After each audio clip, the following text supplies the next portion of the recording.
Ladies and gentlemen, my name is Scott. Hey, yo. Is that his younger brother? It's gonna be Jeff. The cream will rise to the top, oh yeah. And you're listening to all of the great action figures from our good friends at Hasbro. The Fully Poseable. Have your own WrestleMania with all your favorite figures. Wrestling Figure. Each sold separately from LJN. Podcast. And we are the Mount Rushmore of professional wrestling.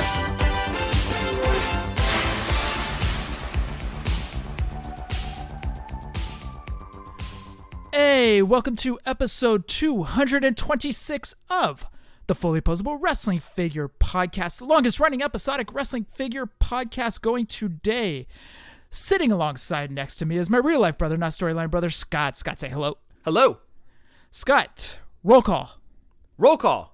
Of course, Jeff, as I do every week, I've got to throw it out to the amazing Jason Wolf. If you need artwork, Jason Wolf is your guy. Give him a follow on Twitter at JasonWLF. Again, any type of artwork that you need, Jason is your guy. He's done a major chunk of our t-shirts that we have available on Pro Wrestling Tees and whatamaneuver.net. They look incredible. And if you want incredible artwork and or t-shirts, hit up Jason Wolf again on Twitter at JasonWLF. And Jeff. Yes. Do you want to prove you're the undisputed world heavyweight champion of WWE fandom? Of course you do. Of course you do. Whoa. Hey. I don't do your intro bits. You don't do my Foco reads. Are we clear? Yes, sir. Thank you. Now I have to start over. One more outburst out of you, and I will have you thrown out of here. Jeff. Yes. Do you want to... Okay. I can't work like this. Security. Have this man thrown out. He's not wearing his mask, and he's interrupting me. This is ridiculous. I can't work in these conditions. Actually, you know what I should do before we get into this read? One of my favorite things... Do you remember Colt Cabana's podcast, The Art of Wrestling? Yes. Of course you do. It was great. Colt used to do the thing, he used to plug in Lord Alfred Hayes' voice, where back in the day, they would always go, promotional consideration paid for by the following. And before he'd get into his plugs, he would use that bit from Lord Alfred Hayes. So, to lift a bit from Colt Cabana's show, because Jeff, if we're going to lift a bit from anybody, we're going to give them credit, because that's how Fully Poseable rolls. We don't lift a bit from someone and not give them credit for doing the bit first. So thank you, Colt Cabana, for this promotional consideration paid for by the following. Jeff, do you want to prove you're the undisputed world heavyweight champion of WWE fandom? Of course you do. Foco.com is here to help. With Foco's WWE bobbleheads, you can visit Suplex City with Brock Lesnar and Paul Heyman, let in the Fiend Bray Wyatt, and break some glass with Stone Cold Steve Austin.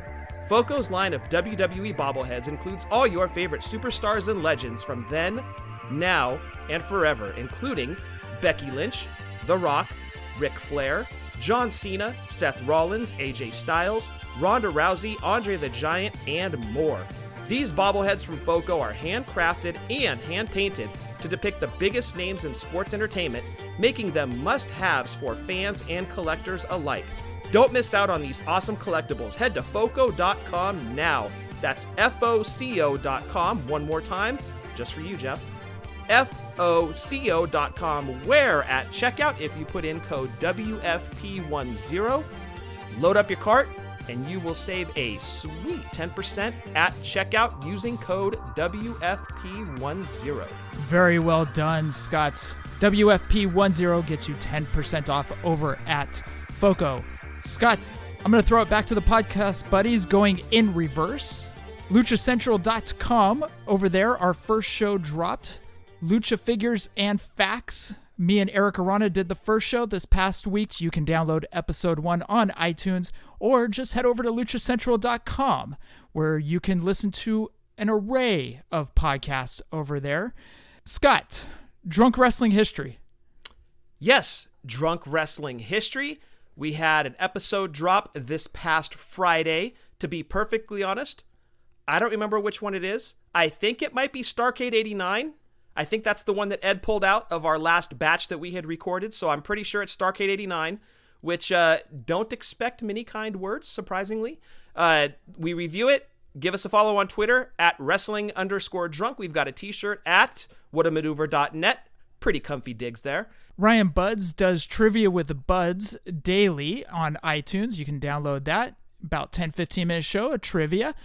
Marty and Sarah welcome in their buddies over at Marty and Sarah Love Wrestling. Steve and Eric do a fun retrospective show over at Positively Pro Wrestling Podcast. Eric and what was the other guy's name, Scott? Eric. Well, at least you're acknowledging the other guy. That's good. See, baby steps, Jeff. We're going to get there eventually. His name is Barry. Barry, that's it. Eric and Barry have a fun show where they do figures and merch. Check them out at Doing the Favor on iTunes. And also Breaker and Bane's Power Hour, as well as they do figure talk, toy talk, a bunch of talk, and they have a guest in each week. This week it's Travis Fowler. Ooh, good old Travis. Travis was in, so check that out. Breaker and Bane's Power Hour. Scott, Eagle Moss. Yes, if you have a pop culture or WWE fan in your life and you need a gift for that certain someone, look no further than Eagle Moss.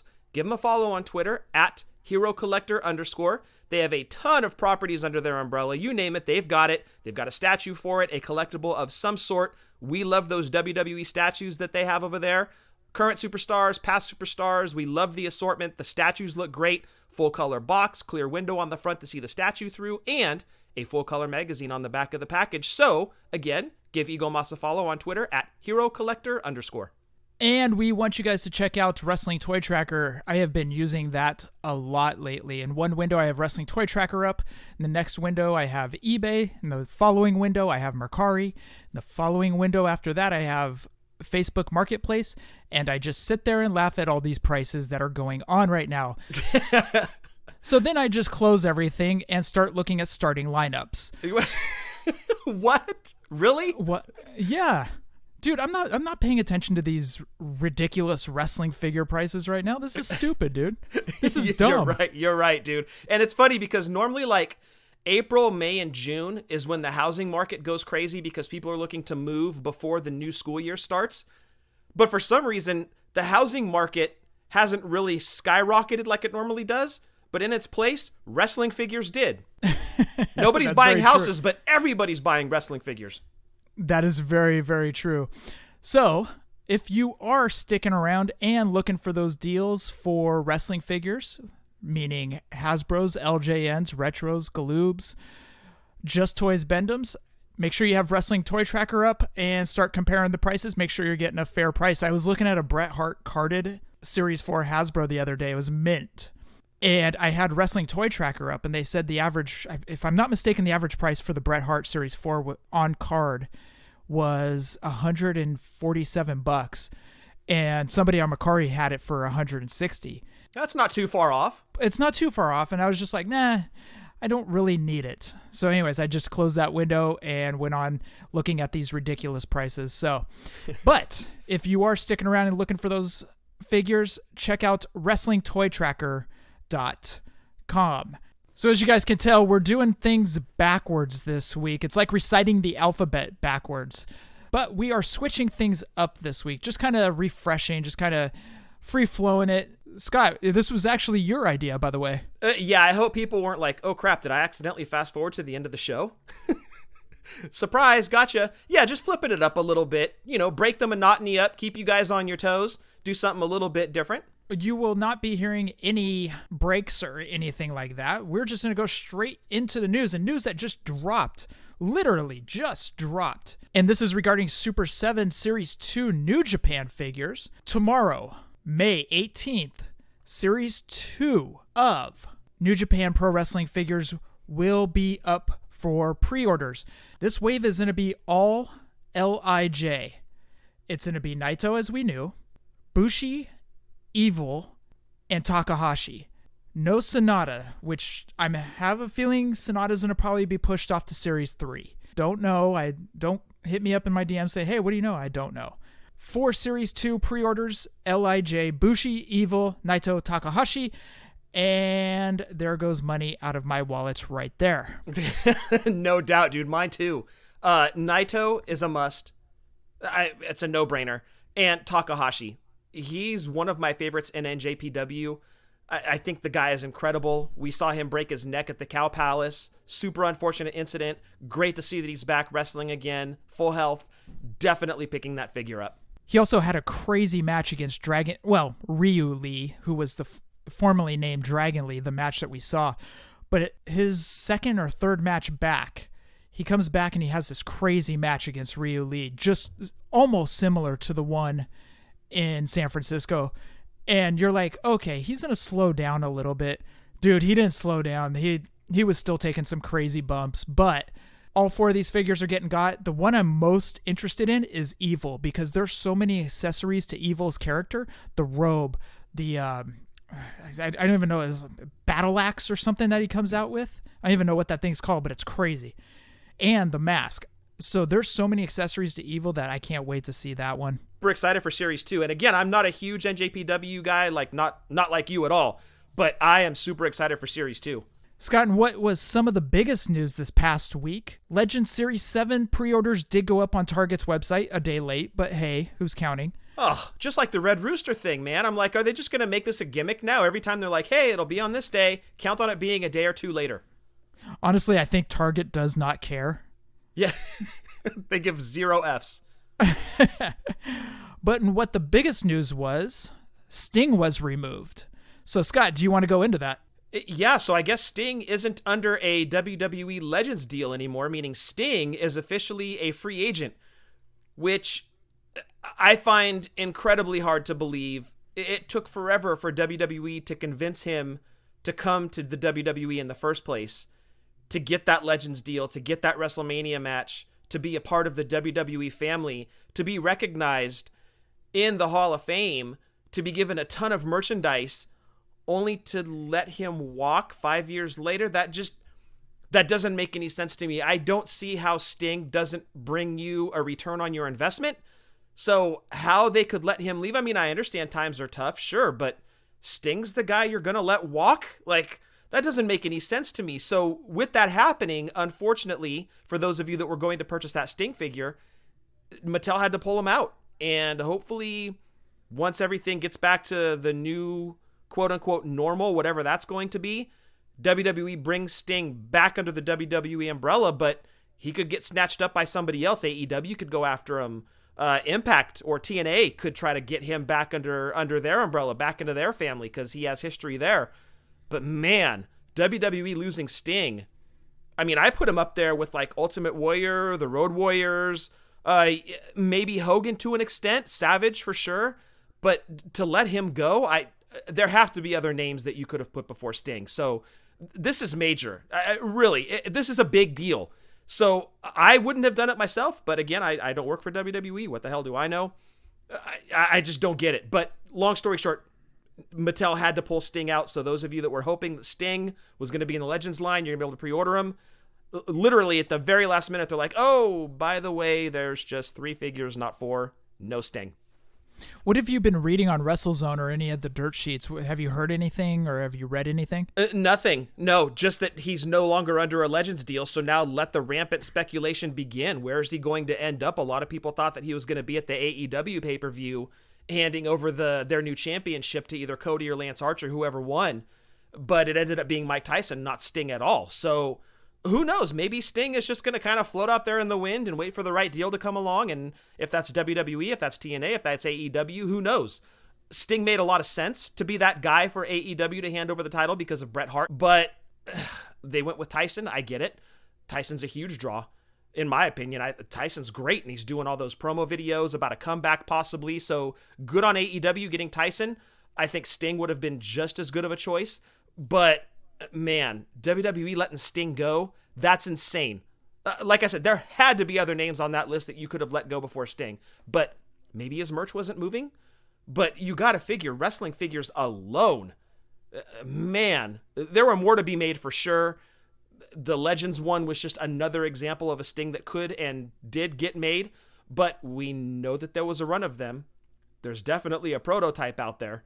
So hopefully that's one like the King Harley race figure that Steve Ozer brought out of the depths and was able to make it the craziest Mattel figure of all time, trying to find that thing. Hopefully the Sting gets back under a Legends deal, and that Sting figure gets put out into circulation one of these days. Speaking of Steve Ozer, Scott, he did an Instagram Q&A that lasted over 2 days. Checking it over, there was a few questions that I pulled because most of the other stuff was already stuff that I have read on here. So, getting into those. First question, is Jake Roberts still being released? Because of the Sting Frantic thing going on, they were concerned that Jake was going to get pulled due to his contract with AEW. Steve said Jake is still on schedule for release this fall. That's Series 8. Yeah, that's good. That definitely cause for concern when you saw Sting get pulled and you know for a fact Jake's gone and he's in AEW. Of course, your first thought about the Jake figure is, of course, that's not going to get released. They didn't release Sting. They can't release Jake. Great news that figure's still coming because it's a love letter or a throwback to his LJN figure.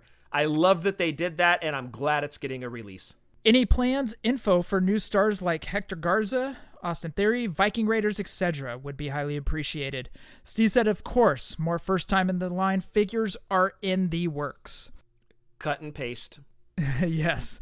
Any female NXT talent in the works that you are excited for? Steve said, get ready, guys.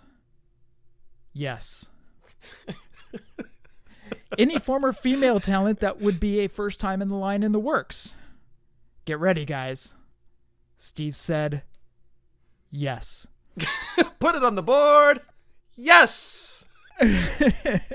But, he's not going to do the first time in the line reveals over an Instagram story. He's going to wait for proper reveals. He's always said that in the forums message boards. Yeah, of course. And that's exactly the way it should be done. It deserves a huge release, not an announcement on a message board that only a few are going to see. Good on Steve. I love when he messes with people like that. He's got to turn it into some fun, right? Because he answers the same questions over and over again. Copy and paste response. So if the guy wants to have a little fun, let him have his fun. Next question, any updated NXT UK titles or other titles that we might be looking forward to? Steve said new titles are coming. That is good news. Okay, I know it's a long shot, but I'm hoping for the AWA tag titles. But, I mean, who would they put those on? You don't have Marty Jannetty under a deal. Who do you... Bad Company? We don't have Diamond and Tanaka. Man, AWA tag titles. I honestly don't know who you would be able to put those on. I mean, aside from doing like a belt pack or something, which they've done before. But you would think like a grand introduction like the AWA tag team titles, they'd want to have those on figures specifically. So unless you just put out a Shawn Michaels in his Midnight Rockers gear with 2 AWA tag titles or even 1, and people can start doing the Marty head swap, I guess there's that option. Yeah, it's just a hope. I know it's probably not going to happen, but a wish list. Dude, how cool would a San Diego Comic-Con exclusive be of Midnight Rockers Shawn Michaels with 2 AWA tag team titles? Oh, dude. Wish list, I was thinking Super Invader. Here you go. I'm surprised it's not the Young Pistols, Jeff. Dude, I interviewed Baracus Keith, the independent wrestler from Missouri, on telephone this past week. And he was talking about people that could be made. And he brought up the Young Pistols. Oh, boy. I was like, oh, dude, you popped me. He goes, yeah, I was purposely trying to do that. Hey, yeah, your poison is spreading. Knock it off. Anyways, new titles are coming. Next question, will Mattel be making more attitude-specific superstars? Get ready, guys. Steve said, totally.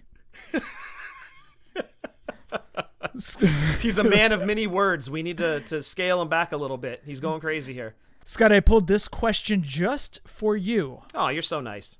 Will Ahmed Johnson, Scott's favorite wrestler of all time, ever have a figure? Okay, you're exaggerating a little bit. I did love me some Ahmed Johnson, but he's not even close to my favorite wrestler of all time. Not even close. But I did love Ahmed Johnson. He was your favorite wrestler of all time, dude. Look, I gave you a bad time last week about having 3 testicles, so if you want to give me a bad time about Ahmed Johnson, go ahead. Let the jokes roll. Go for it. Every time there was a King of the Ring tournament, and we would all place bets on who we thought was going to win, Scott's money was always on Ahmed Johnson. It even happened in 99 when he wasn't even in the tournament. And anytime there was a secret superstar or somebody appearing, it was always Ultimate Warrior. It was always Ultimate Warrior, and the winner of the King of the Ring was always Ahmed Johnson. Yeah, exactly. The secret superstar always pissed me off because it always ended up being like RoboCop or Chuck Norris or some crap like that. And I was hoping for Ultimate Warrior, so it was always a letdown. And don't even get me started when Renegade showed up. Ugh, horrible. You know what, dude, though? I've been mentioning this. So the RoboCop situation, it wasn't during a big angle. So if you go back and you watch it, the Four Horsemen throw Sting into a cage, RoboCop comes out, tears the cage off the door, everybody scatters, and scene.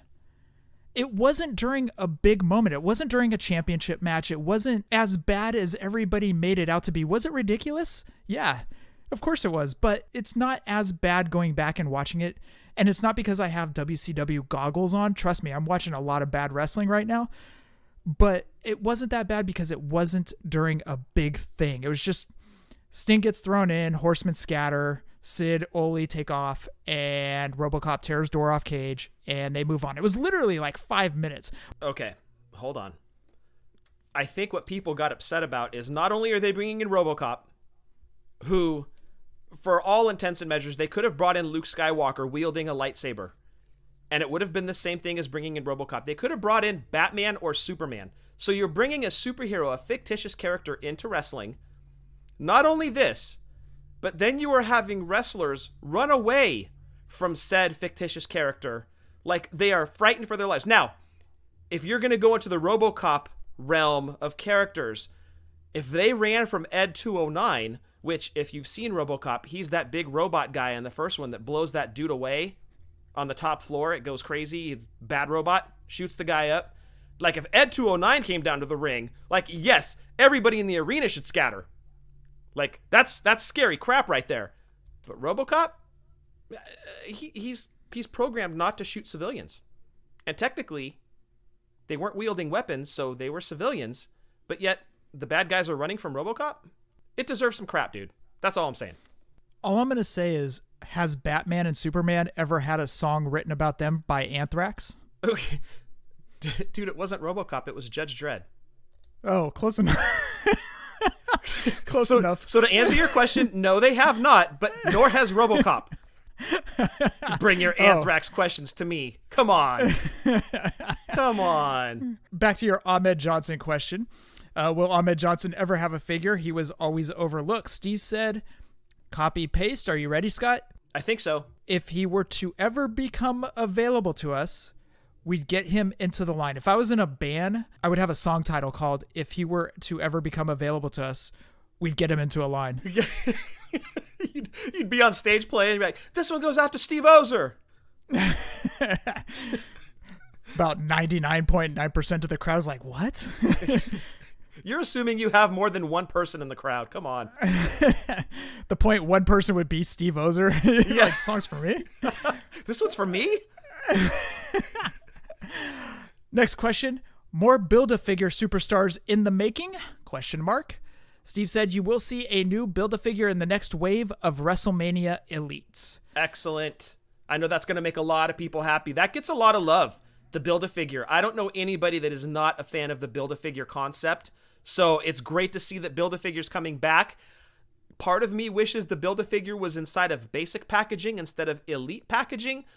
But we'll take what we can get. And hopefully it's a big name coming in the Build-A-Figure. Just like the Danny Davis was, I hope it's somebody obscure like that, and it pops us. And hopefully we find out at San Diego Comic-Con, or what was supposed to be San Diego Comic-Con. And next year, if you're going to do these elite figures, put the Build-A-Figure in some figures that we actually want and not a crap Mick Foley.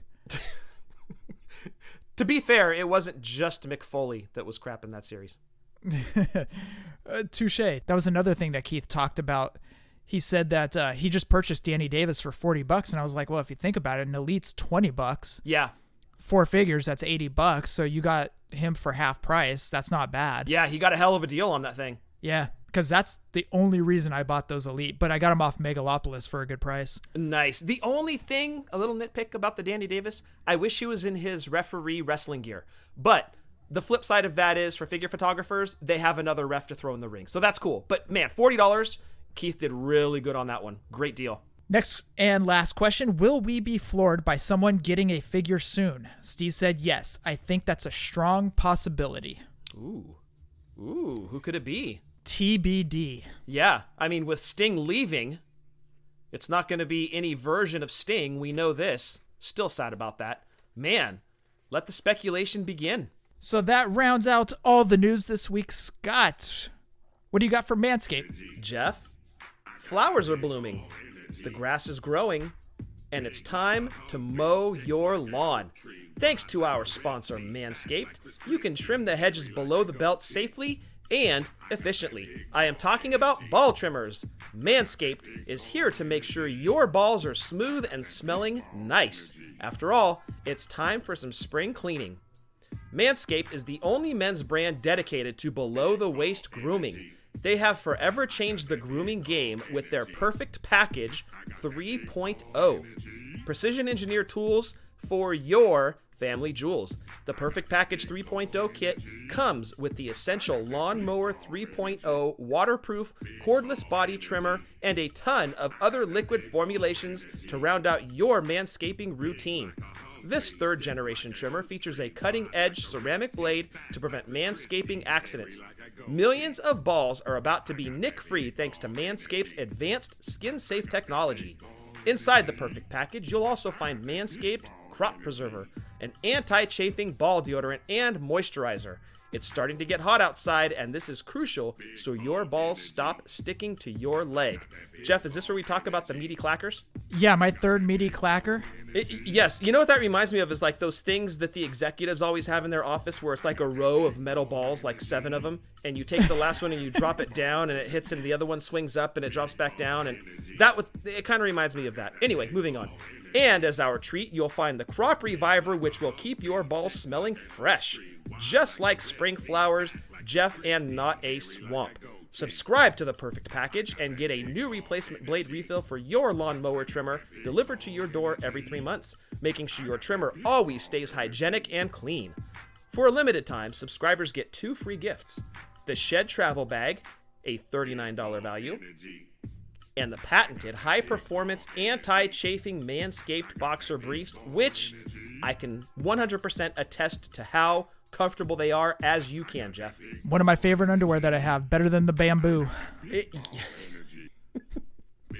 I still can't get over bamboo underwear. I fear little pricklies in the underwear from the bamboo. Like, oh, we missed a few. It's like missing a bone when you get a salmon fillet, you know? It's like, hopefully there's no pricklies left in the bamboo underwear. This is. You want to see my bamboo underwear? I really don't. Okay, yes, I do. Okay. I do. Actually, I do. I'd like to see it and try it on, maybe. Curiosity is killing this cat, huh? Maybe after the show. This is the perfect package for your perfect package. Get 20% off plus free shipping with the code WFP20 at Manscaped. That is MANSCAPED.com. Do yourself a favor and always use the right tools for the job. Get 20% off and free shipping with the code WFP20 at checkout at manscaped.com. That's 20% off with free shipping at manscaped.com. Use code WFP20 because it's spring cleaning, baby, and your balls are going to thank you. As these months get warmer, you guys are going to need that ball deodorant. Because you know what happens is that Firmunda comes up. It's the worst. Now, a lot of people are saying, what is Firmunda? Well, I went to my thesaurus, also known as Urban Dictionary. Yeah, because that's where you go to find out the meaning of words. Yeah, that's where I go. Where do you guys go? A dictionary?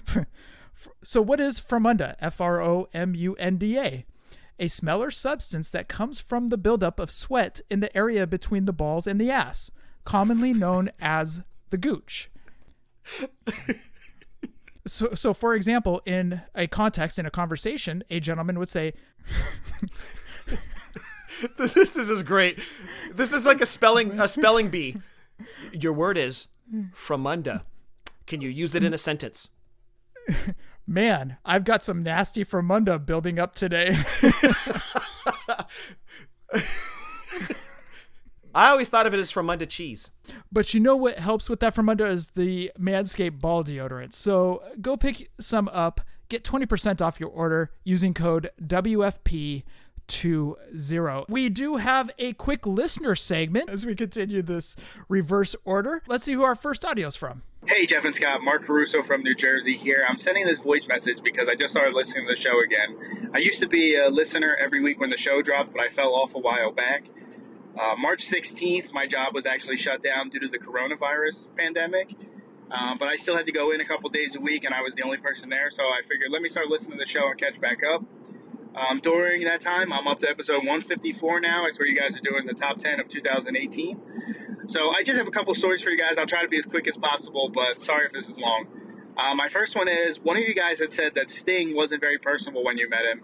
Back in 2018, I actually went to a meet and greet. It was my first one where I met the Young Bucks, Cody, Brandy was there, Sting, and Goldberg.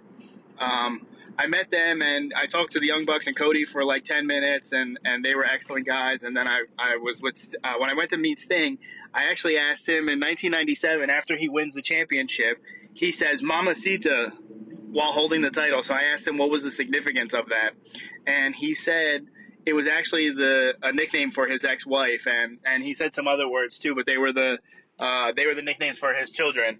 And after he was like, "Oh, my ex-wife," I felt kind of bad. I was like, "Oh man, I can't believe I brought up like an ex-wife. I hope this isn't like too awkward." But he was really nice. He laughed at the question. He answered it for me, and it was a really good experience for it being my first one. The other story is about raffles on Facebook. One of you had said you quit doing them because you never win.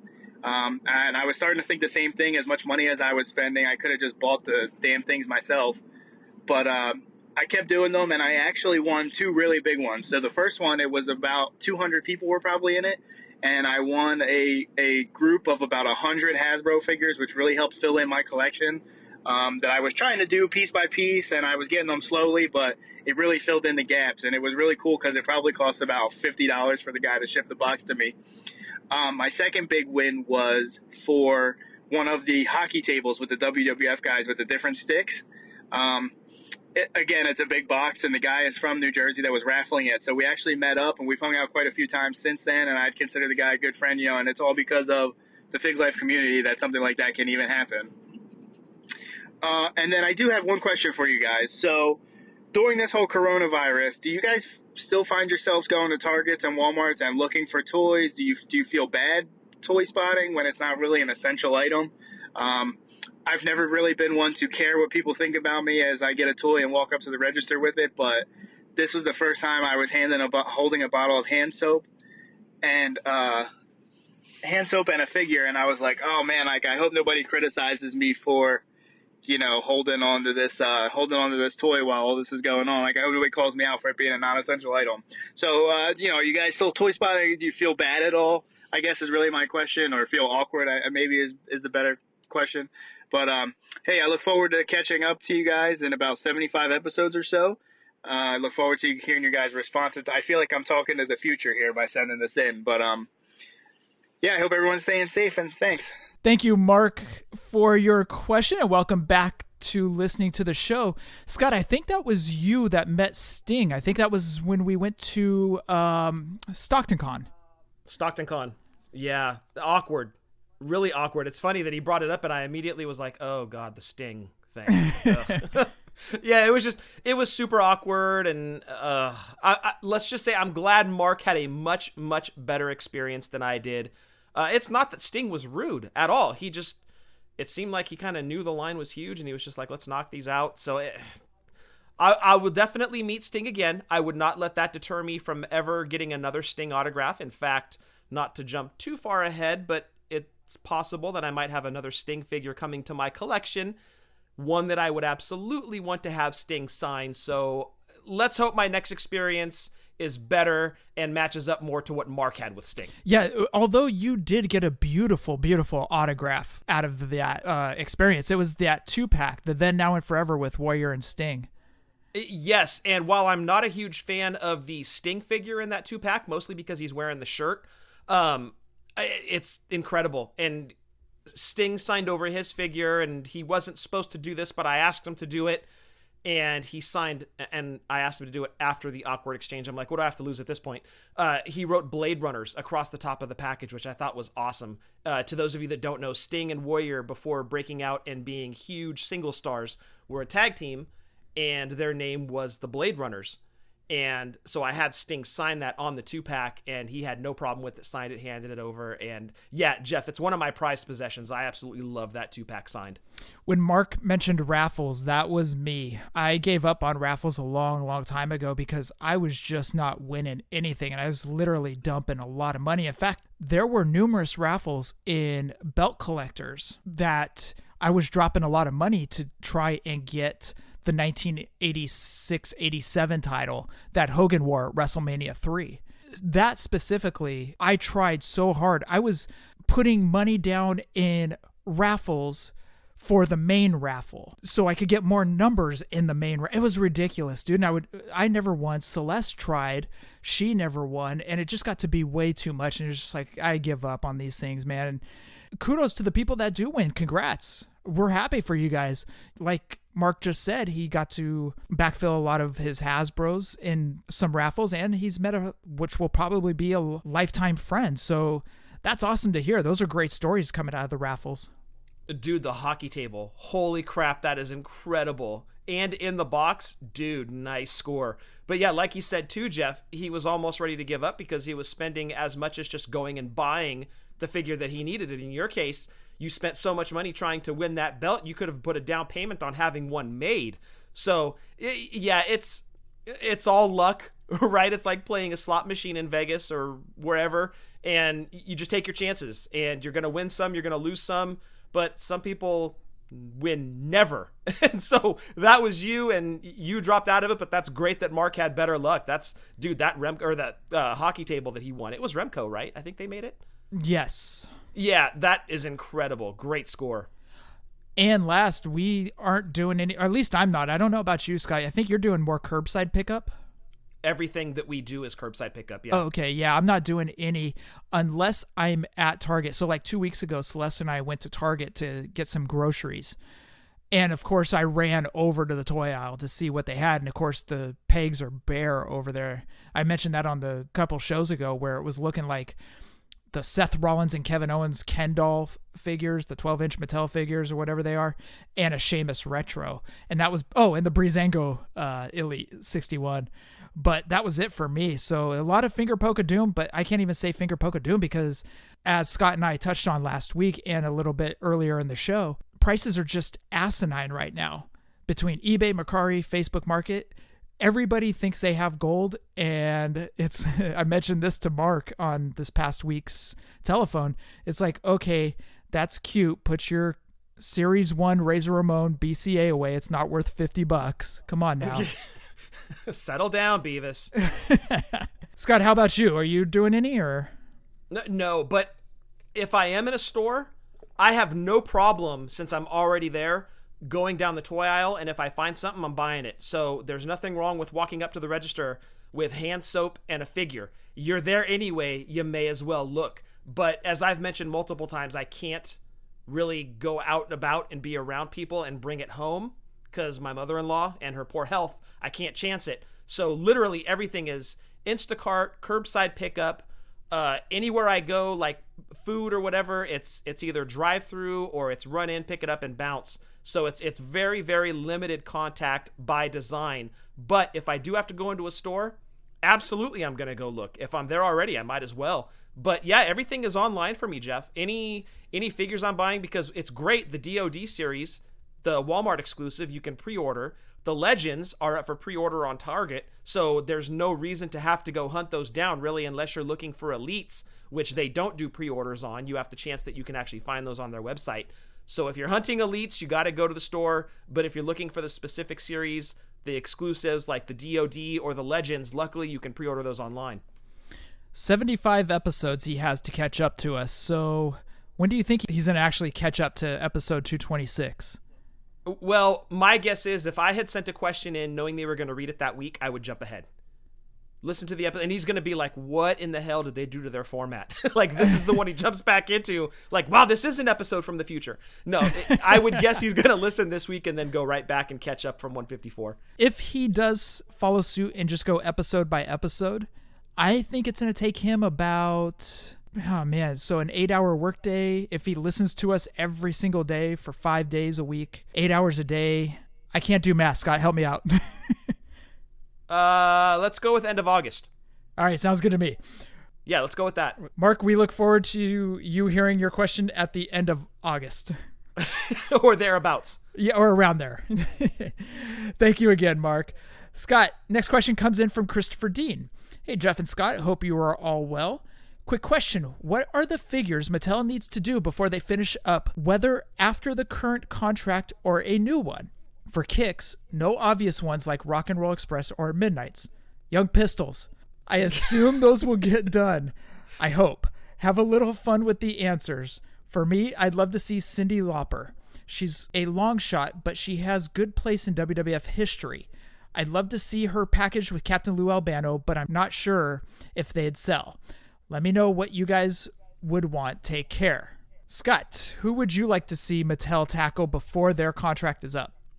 I think a Hakushi figure would be incredible. Good call. I would love to see Hakushi made.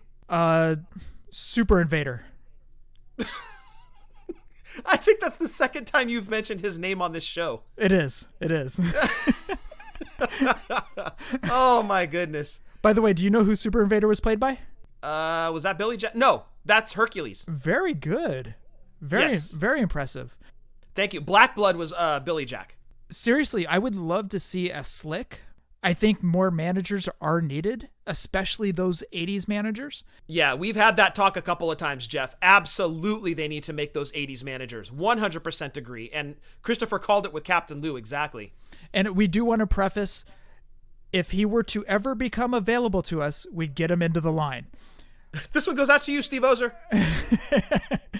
But Captain Lou would be fantastic. Slick. Johnny Valiant would be great. Yes. Mr. Fuji. Yes, Mr. Fuji. Long overdue for a figure from Mattel, man. The last one we got was from Jax. Mr. Fuji is long overdue. 100%. There are a lot of managers that they still need to tackle from the 80s. But, again, if he were to ever become available to us, we'd get him into the line. Yeah, no, managers for sure. And if we're going to go along with Christopher's Cyndi Lauper theme, I would love to see them do Mr. T. That guy had such a hand in creating the boom of the rock and wrestling / Hulkamania era of wrestling that really, aside from Austin Mania and the NWO in the mid-90s, is probably the largest, if not the second largest by a hair, boom in the history of wrestling. So it would be great to see Mr. T have a figure made just because of the role he played in getting Hulkamania and the rock and wrestling era kicked off. And I would just love to see a Mr. T figure with all of his jewelry, or if you want to put him in like boxing gloves from his WrestleMania 2 match, or put him in his gear from WrestleMania 1, however you want to do it. Mr. T, I think, is long overdue for a figure in the wrestling figure realm.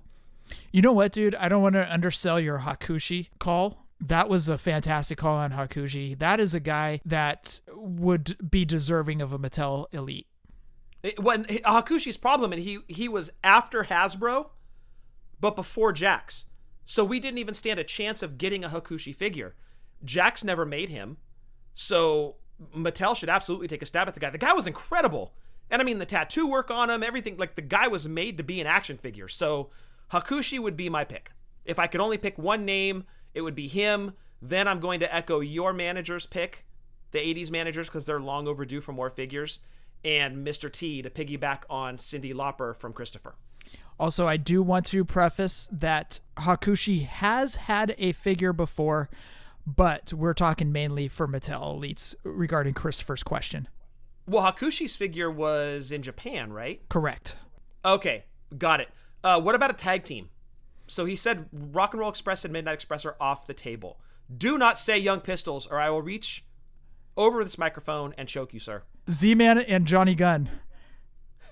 What? That was a tag team? It was, dude. Oh, no. Oh, yak. Oh, what about the dudes that became the Godwins? They were in WCW, or Tex Schlesinger, and I can't remember the other one. Oh, I don't know. I think that was Henry Godwin, who is under the mask. That sounds right. Yeah, I remember Tex Schlesinger too, or Schlesinger? Schlesinger? But definitely Tom Zink and Johnny Gunn. Okay, there you go, Christopher. That's what you get for asking Jeff that question. He said have fun with it. That was fun. That was fun. All right, well then I'm going Mulkeys. Screw it.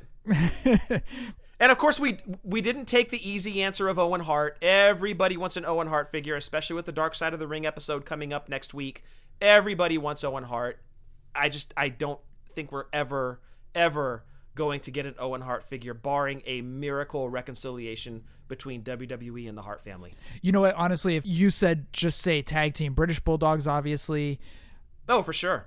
I would even love a Killer Bees.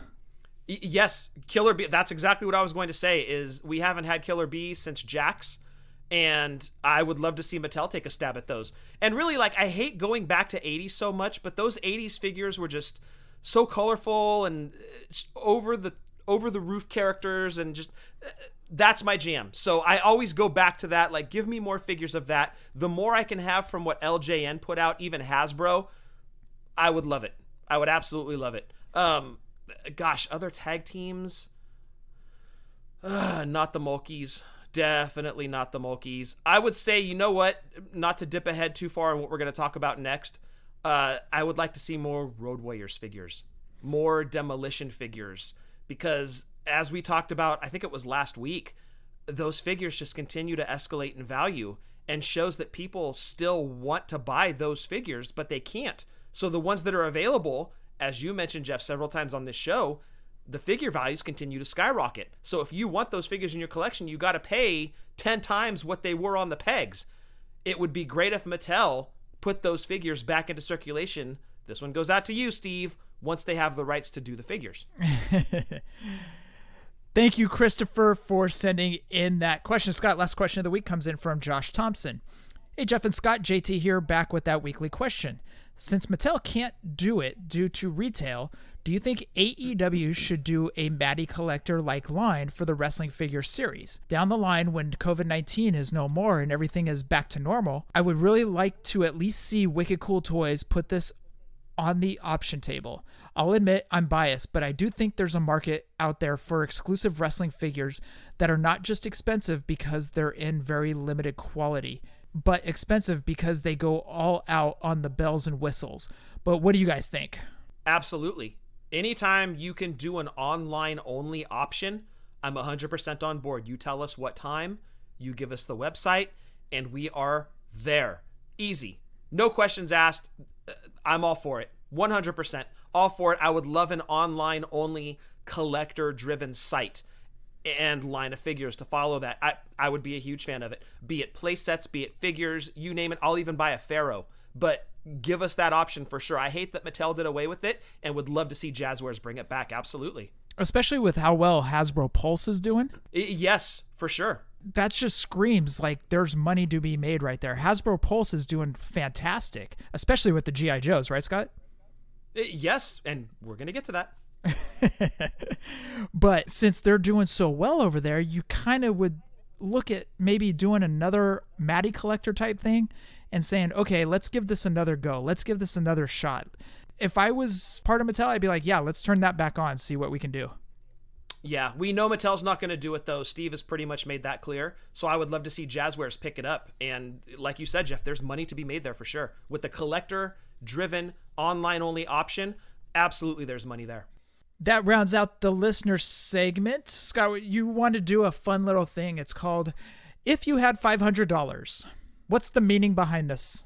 Yes, so we're going to, as wrestling figure collectors, we're going to get a stimulus check in the amount of $500. With the catch being that your $500 stimulus check has to immediately be dumped back into the figure community buying figures, be it on eBay, Mercari, whatever your figure marketplace might be.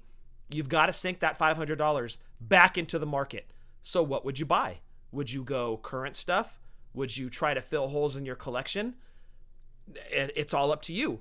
But Jeff and I played this game. All right, Scott, you have $500. What figures would you want to go buy? So this is almost like a wish list. Almost. So what I would start with, Jeff, are two figures that we had as kids. In fact, we had multiples of them, but we never had a specific version of them, and I want to change that. For $250 on eBay right now, there is a Remco 2-pack of the Road Warriors. It has the AWA crest, it's like a little shield. It's like a silver shield.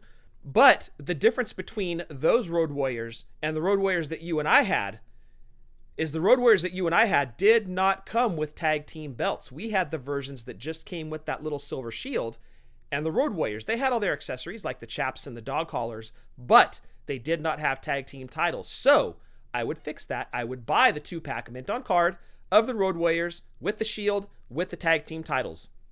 Next, the Sting Crow defining moments.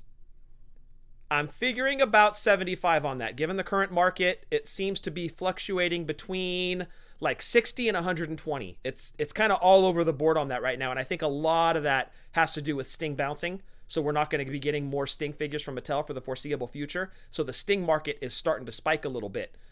I'm going to put that one at about $75. So I've got the Remco Road Warriors with the tag team titles, $250.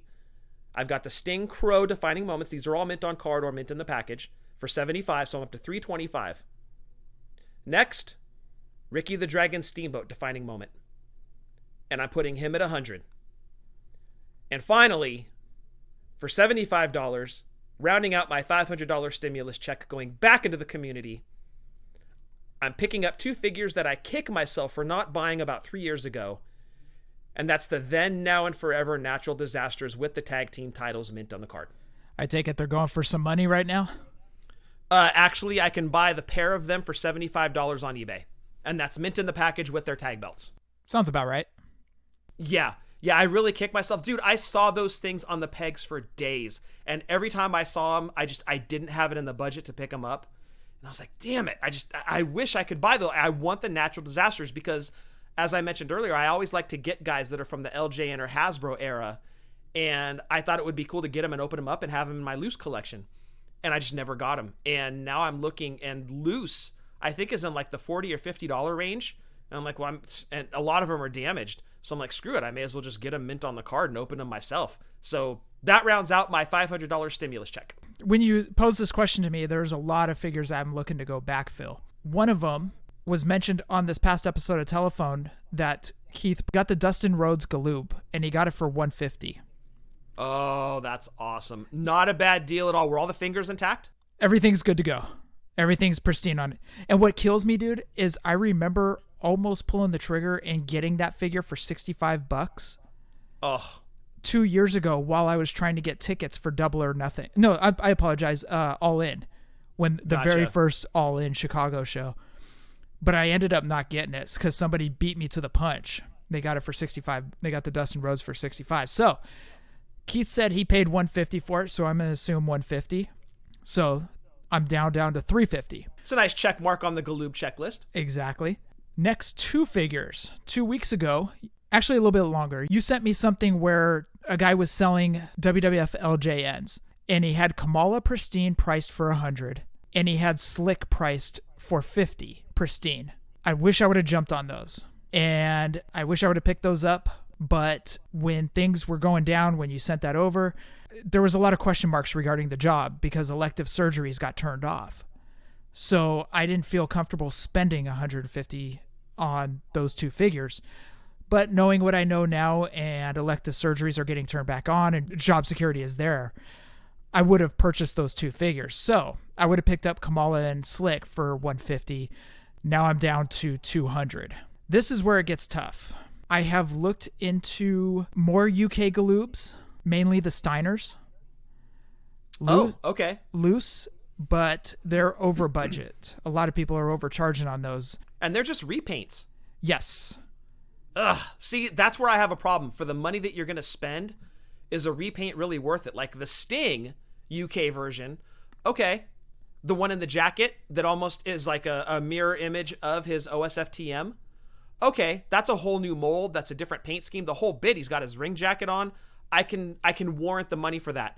But the money you're talking for what is essentially a repaint, ooh, I kind of bristle a little bit at that. Yeah, I've looked at those, and like you said, they're also a repaint, and plus they would be over. A lot of people are charging loose like $215 to $220.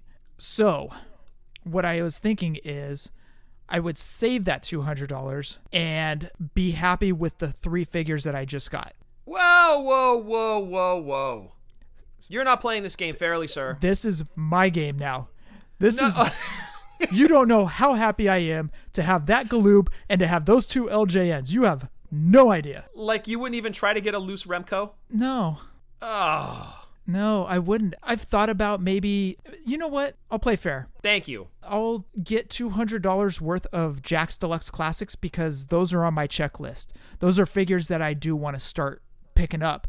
But everybody's overpricing Jakks. I guess people just see that they have wrestling figures and they're just like, okay, I'm going to throw figures up. But they're not looking at what figures they have. Like, the Mattel Elites are just going for buku bucks. Yes, they are. The older figures are just going for buku bucks. Not many people are going back and collecting Jakks.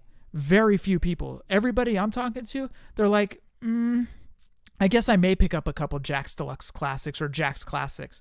Honestly, I would put those $200 towards Jakks Deluxe Classic and pick up 4 figures because it seems like a lot of people are pricing them between $40 and $50. Pretty much every figure is around that range. It seems like it. I've looked at the Sean with the red tights. I've looked at the Scott Hall in the black and white. I've looked at the Sean with the white and the kind of grayish tights. And it seems like everything is between $40 and $50. And right now, I'm just like, I don't really want to spend that much. Like just a couple months ago, a lot of people were asking $25 for those. So I'm waiting for this bubble to burst because it is asinine. Okay. Fair play. Well done, man. I like that. Good call on that Dustin Rhodes, too. And great get by Keith. For what he paid for it, that's right. Especially if all the finger digits are there. That's great because a lot of them tend to break off or got chewed off. Jeff. So that's great that he got a full piece for $150. Nice deal. Hey, I did not chew off the Galoobs. I chewed off the LJNs. Good point. Yes, you did. If you're going to call me out, make sure you're correct. Should we talk about toy spotting? You mean AKA Finger Poke of Doom? The Finger Poke of Doom, yeah. Let me ask you, since we're playing this game in reverse this week. Jeff, did you do any toy spotting? For Finger Poke of Doom, I did actually pick up a Pete Dunne Elite 75 off of Macari. It's funny, I was talking about Macari's prices being a little high. I was able to sneak a Pete Dunne for $28. Not bad. Shipping was $5.99, so altogether $34. So, okay, it's not great, but it's not bad. Yeah, you didn't get fleeced on it, really, so that's not a bad deal. It came super well packed, too. Whoever packaged that, kudos to them.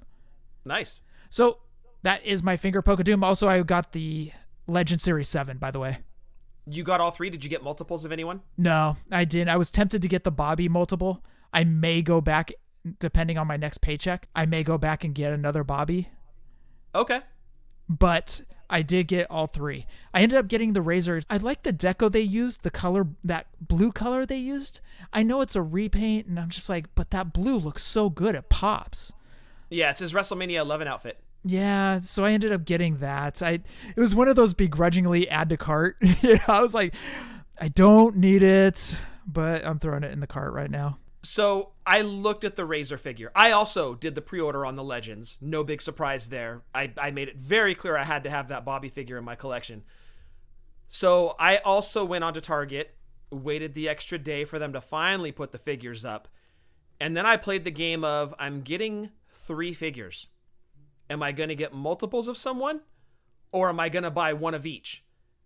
And it came down to my love of Bobby Heenan that I had to buy 2 Bobbies. I had to. One is getting opened, and one is going to stay mint in the package, and the other one I purchased was Greg Valentine. And the only reason, well, aside from my love of Bobby, the main reason that I didn't get the Razor Ramon is because I think his Defining Moments figure is better. So if I'm going to invest in a Razor figure, it's going to be his Defining Moments. And so I passed on the WrestleMania 11 Legends Series 7 Razor Ramon. But I did get 2 Bobbies, and I did get one Greg the Hammer Valentine. Nice, man. I'm hoping that they send the variant Greg Valentine. Yeah, it's kind of a gamble. The other Finger Poke of Doom that I did is, well, I don't know for sure that I've got it yet. I'm in an eBay auction for a Sting Defining Moments. So we'll see. Yeah, so one of the ones off of my $500 stimulus check in Pretend Land, I'm actually trying to score that figure. So we'll see what happens. I have a dollar amount that I'm not willing to go over, and right now it's under that. I wouldn't say considerably, but comfortably. So we'll see what happens on that. It's one that I've always wanted in the collection. I just never picked it up, and I should have done it before. Had I had a heads up that Sting was going to be out of a WWE contract, I would have done it before that happened, because now everybody's scrambling to pick up Sting figures, apparently. But aside from that, I did get in my 2 G.I. Joe figures that I ordered from Megalopolis. I got in the Snake Eyes and the Destro. And, dude, for the G.I. Joe collectors out there, wow. If you're only going to get 1 or 2, look at those 2. Incredible. Absolutely incredible. Hasbro killed it, huh? Oh, man. Yeah, and I know people aren't a big fan of the Duke figure and the Roadblock. Some people really don't like the Scarlet figure. But if you're looking for replicas almost to the T from what was in the original G.I. Joe line back in the 80s, man, it was like they pulled Snake Eyes and Destro right out of the 80s and put them in 2020. Incredible figures. The Destro is, just awesome. I haven't opened them yet. I'm going to, but those 2 figures, oh my goodness. All the nostalgia feels when I opened up that Megalopolis box. Holy crap, they are incredible. Why are you opening them? Don't do that. How dare you? No, I'll have you thrown out of here. Will you stop? Now you're using my material against me. Okay. For me, I'm not collecting them for any type of value or anything like that, or wanting to display them up on a wall. I'm going to be redoing my front room, as I've mentioned multiple times, and I'm going to have a little display cabinet set up, and it's going to be G.I. Joe. And for me, growing up, all the G.I. Joe figures were opened. And granted, that's how the wrestling figures were too, but for me, wrestling figures I have a chance of getting signed, so that's why I leave them mint on card, and I think they look great hung up on the wall. But G.I. Joe figures, it's like RoboCop. It's a fictional character, right? I'm not going to go meet Snake Eyes and have him sign a package, so screw it. I'm going to open them up. Like, G.I. Joe figures to me should be opened and played with, or at least as an adult displayed. Wrestling figures, to me, I like getting them signed, so I leave them mint on the card. And I just don't really... I do have a loose collection, but for the most part, I don't open figures that Bobby Heenan I definitely will be opening. But for the most part, I keep them mint on card. But G.I. Joe's, to me, meant to be displayed, so I'm definitely going to be opening them up. But right now, they're sitting on my desk, and I'm admiring how cool they look in the package, and I'll be breaking them open in a couple days. We need an update next week if you won the Sting figure. Yes, I will for sure. That will be in the Finger Poke of Doom segment, which next week we might get back to normals. We just wanted to kind of flip the script a little bit this week and go backwards. So, next week during Toy Spotting or Finger Poke of Doom, hopefully this story has a happy ending. We'll see. We always love those happy endings. Scott, our next entrant into the Fully Poseable Fig Life Hall of Fame is actually the listener wing of the Hall of Fame. So it went up to a vote. In this vote, it was Vader Elite 31, the Straight Edge Society CM Punk, Slim Jim Macho Man, and Jake the Snake Roberts Hasbro for the second tier. And Scott, with 35.8% out of 511 votes, Slim Jim Macho Man is going into the Fully Poseable Fig Life Hall of Fame under the listener wing. I want to hear you say that again, but with a lot more excitement in your voice. All right, Scott. That's horrible and frightening all at the same time. This is 98.12. What are you talking about, Bill? The Macho Man Slim Jim goes into the Fully Poseable Fig Life Hall of Fame under the listener wing with 35.8% of the vote. Not the main event entrant. So while many of you were thinking, oh, they're going to go Slim Jim Macho Man as the headliner, no, sir. That one is yet to come, but it is not the Macho Man Slim Jim. You guys voted him in. So the listeners, thank you for having great taste and pretty much putting Macho Man in a landslide. Great taste. That's like a 7th best figure out of 2019. I don't know what great taste you were talking about. Shut up, 3 balls. I mean, it's not even like Pepsi or Coke, dude. This is like, I don't know. This is Dr. Fizz. This is like a Shasta, maybe a Walmart brand. How dare you compare Slim Jim Macho Man to Great Value Soda? How dare you? Isn't Dr. Fizz like one of them? That's it. You're out of my will. You're thinking Dr. Thunder, but I'm still pissed that you're comparing him to Great Value Soda. How dare you? So, under the listener wing, Slim Jim Macho Man is going in. Voted in by you guys. What a lot of people did is they were throwing a lot of figures up, and people were like, oh yeah, I want that figure. And Slim Jim Macho Man was like, yeah, that one got numerous people like voting. I shouldn't even say voting, like nominating it. So it went under the listener wing. I loved that Vader Elite 31, and it got the least amount of votes. I was shocked. It is a great figure. A really, really good figure. That one and his Legends figure are just incredible. Mattel has done a great, great job on Vader figures, but it's kind of surprising how soundly the Macho Man beat the Straight Edge Society Punk, because a lot of people love that Straight Edge Society Punk. But, dude, Slim Jim Macho Man dropped an elbow on him. It may go in next year, but not this year. The 7th best figure of 2019 is going into the Fully Poseable Fig Life Hall of Fame. Dick. Scott, before we go into our last bit of talk, there is a great group on Facebook, and I know a lot of you are on Facebook, and a lot of you guys are in these Facebook groups like wrestling figures and stuff, but there's one that really stands out, and I really love the way that it's ran. It is LJN Figures and Customs. The admin on that is Johnny Boxer. Great group of guys. They always have LJNs for sale. A lot of people putting them up for sale. I can't recommend them enough. It's a fun group to be in. So if you guys have a few moments, go over in your Facebook search, do LJN Figures and Customs. I think you have to be approved, but when you are, it's a great group. A lot of customs in there that look fantastic.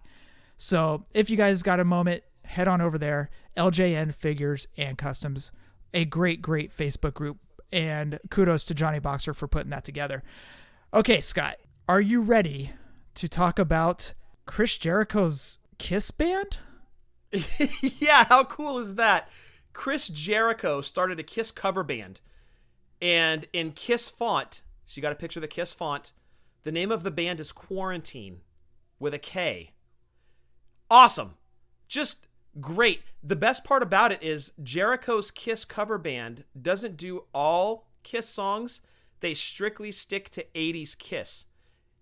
Strictly 80s Kiss post makeup, meaning around 83 when Lick It Up came about. So you're looking at a very, very specific era of Kiss. So you're looking at, like 4 or 5 albums? You have Lick It Up, Animalize, Asylum, Crazy Nights, and Hot in the Shade. And if you want to get technical, Smashes, Thrashes, and Hits. So you're talking like 5 albums.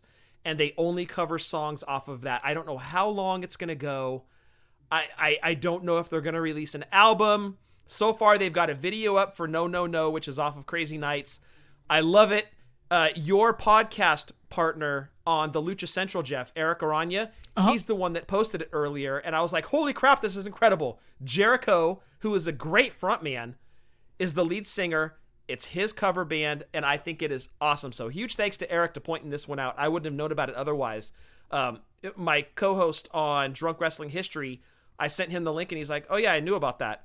I'm like, dude, like, you would think you would tell me about this? Like, the biggest Kiss fan you know? I got married in a Kiss chapel. Well, vow renewal in a Kiss chapel in Vegas. You were there, Jeff.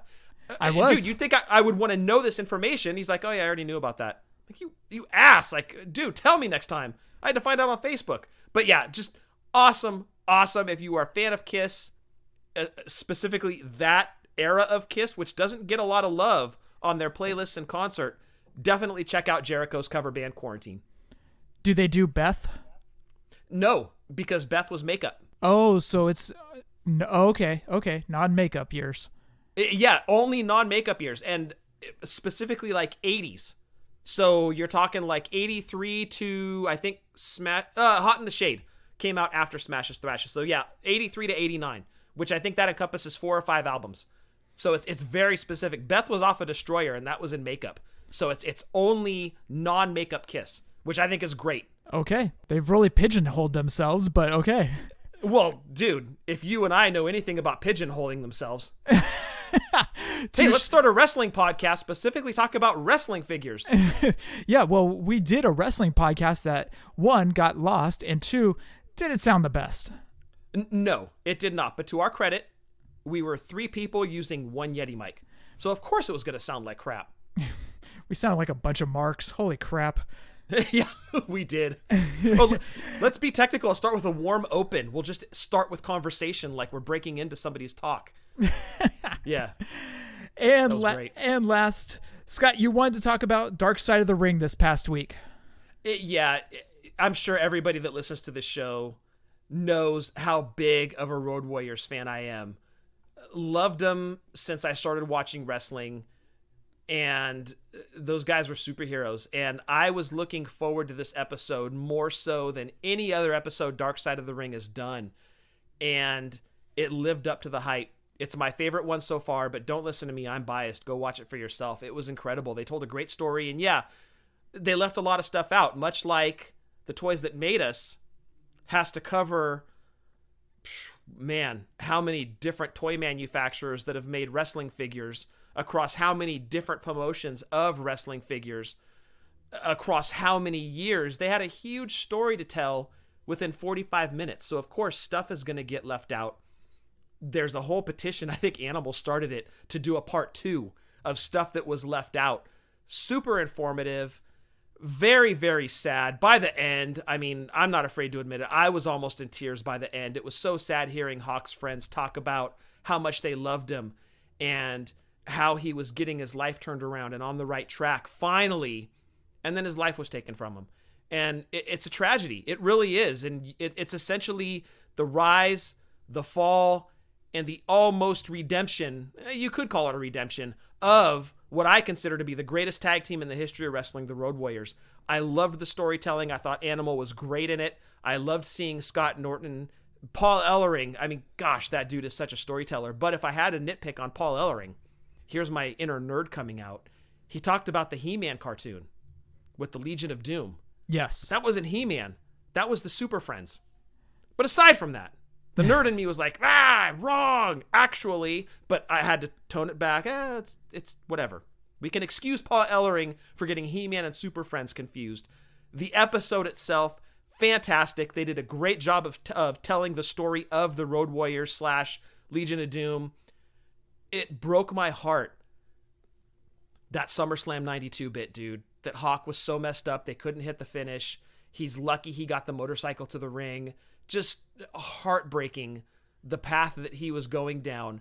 And you think of how big the Road Warriors could have been, or bigger they could have been in WWF had Hawk not had those demons.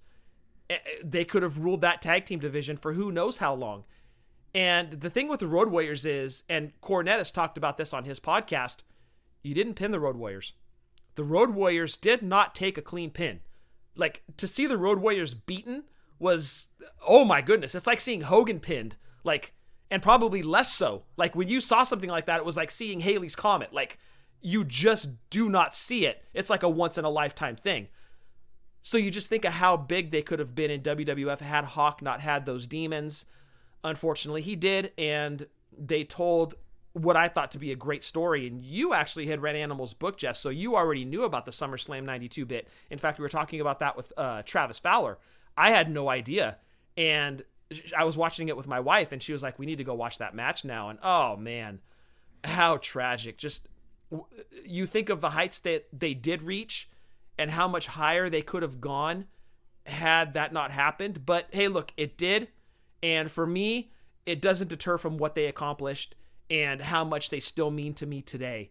And I'll forever love the Road Warriors. You can argue that there have been better tag teams over the years, and I wouldn't argue with you.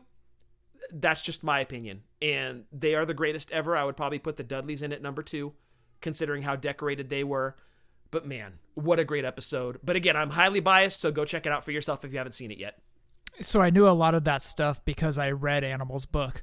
And you're right, they did leave a lot of stuff out. There was a lot of stuff they could have touched on that they didn't touch on. But again, like you said, that goes back to the toys that made us. They have to encompass everything. into 45 minutes. And for the story that they told, they did an excellent job. Like you, Scott, there were some inaccuracies that I kind of had to, okay, I'll kind of leave that alone. Like in NWA, when they got announced, they were the Legion of Doom, the Road Warriors. When they got to WWF, they just dropped the Road Warriors and they were a Legion of Doom. So it wasn't Vince McMahon making the call of, okay, you guys have to come up with another name and drop Road Warriors. They were already using Legion of Doom in the NWA. Yes. But like you, I was like, okay, that's just a small little thing. I got to kind of turn down my fandom and just enjoy the episode. And I did. I thought they did a great job telling the story that they needed to tell. Great job by those guys. They're killing it this season. Fantastic episodes. You know what it did really for me, Jeff, aside from making me appreciate the Road Warriors even more, is it made me realize we desperately need more Road Warriors figures. They move. They sell. If there's a set of figures out and the Road Warriors are in it, guess which two you aren't going to find? It's always the Road Warriors. They are always the first to go. Remember the tag team set from Jax when they first released that tag team set? Yep. That had the Headbangers, the Godwins, the Road Warriors, the new Blackjacks. Guess who you could never find? When they released the Elite set with Hawk and Animal, guess who you could never find? The Godwins. Dude. Oh, wait. It could be the Road Warriors. We're talking about them. Go ahead. Are you done?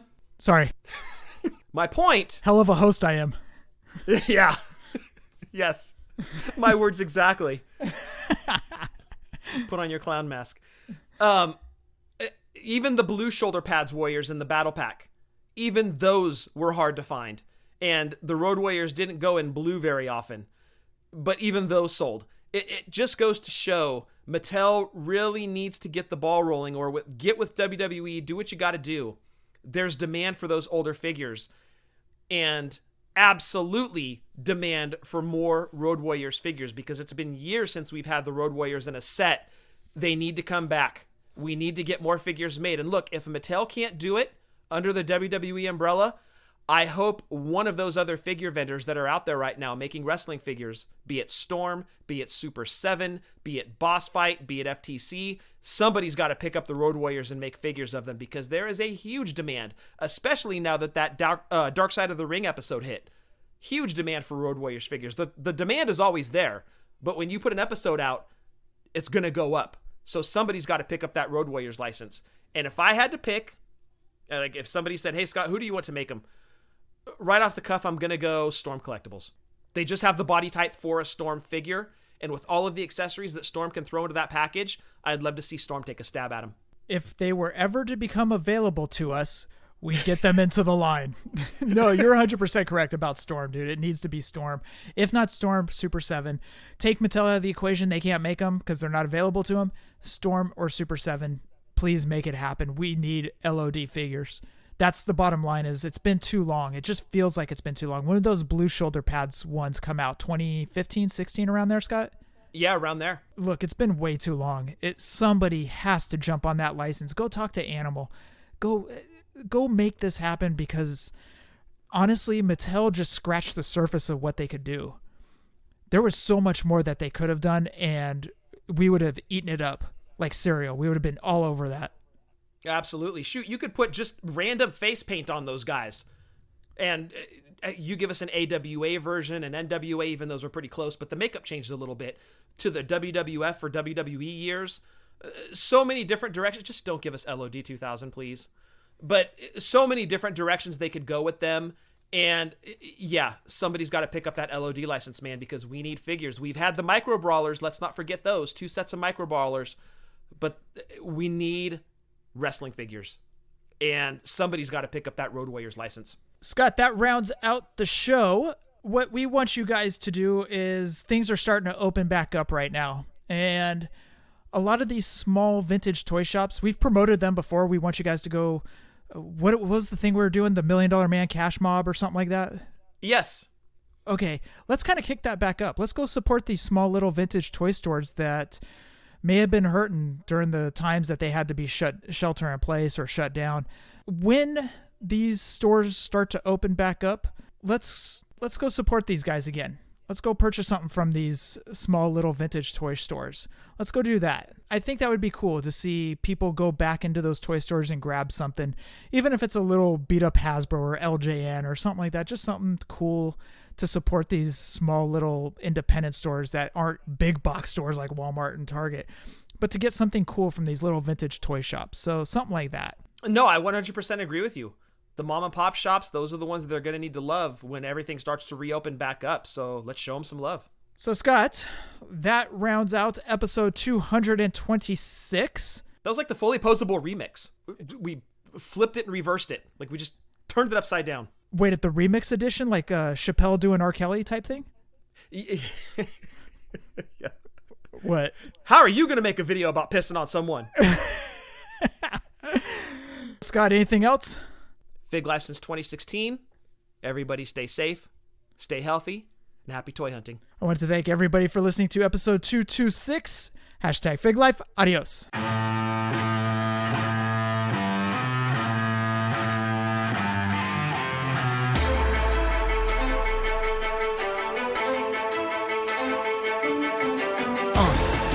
Yeah. Fully poseable. Let's go. Jeff and Scott, the Toon Brothers, busting out the ring. But we don't take it out the box, MOC. Happy toy hunting, we'll see you next week. We're the OGs, the WFP. Fully poseable, thank you all for listening. It ain't no storyline, real life siblings. So everybody go and do your toy spotting. Hashtag Fig Life, adios from the Kings.